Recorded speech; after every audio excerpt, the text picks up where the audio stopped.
Negros Oriental is home to a number of protected areas that provide sanctuary for unique and rare endemic forests and marine species that can be found nowhere else. These protected areas not only serve as a natural safeguard against extreme weather and geologic phenomena, but also provide livelihood for local communities. Ecotourism is the trend in tourist experience, and it offers a platform to educate visitors by providing them the scientific and technical backstories of these protected areas. Introducing STARBOOKS Nature!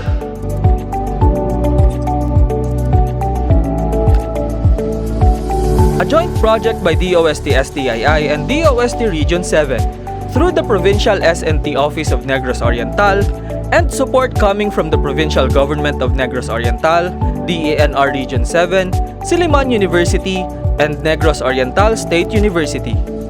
STARBOOKS Nature seeks to contribute to overall efforts toward the preservation of wildlife, promotion of environmental education, and enhancement of ecotourism in Negros Oriental by leveraging suitable ICT solutions.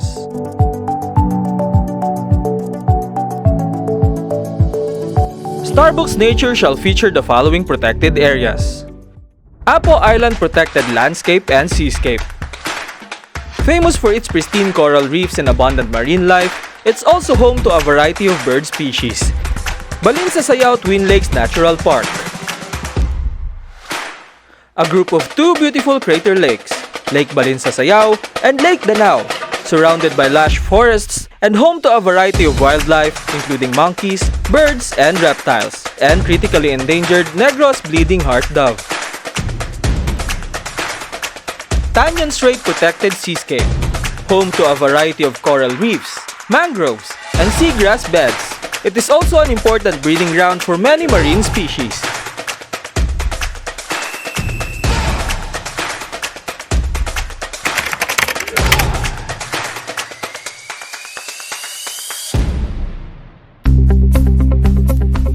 STARBOOKS Nature offers tourists the opportunity to explore comprehensive information about these sites. Discover the various tourist attractions in the area. Dive into the rich marine and wildlife biodiversity of the region.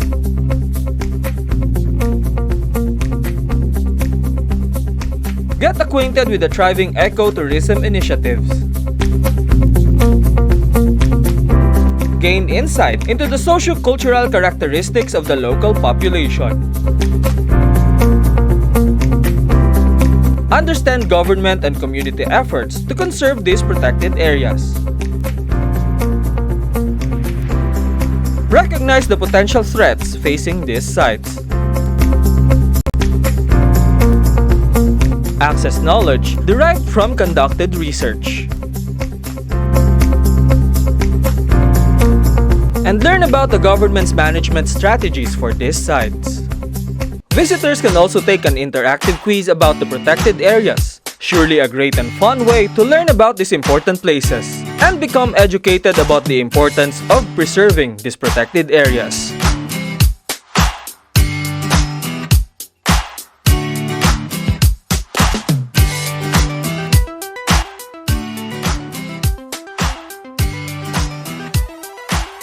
Discover now the beauty and richness of Negros Oriental with STARBOOKS Nature.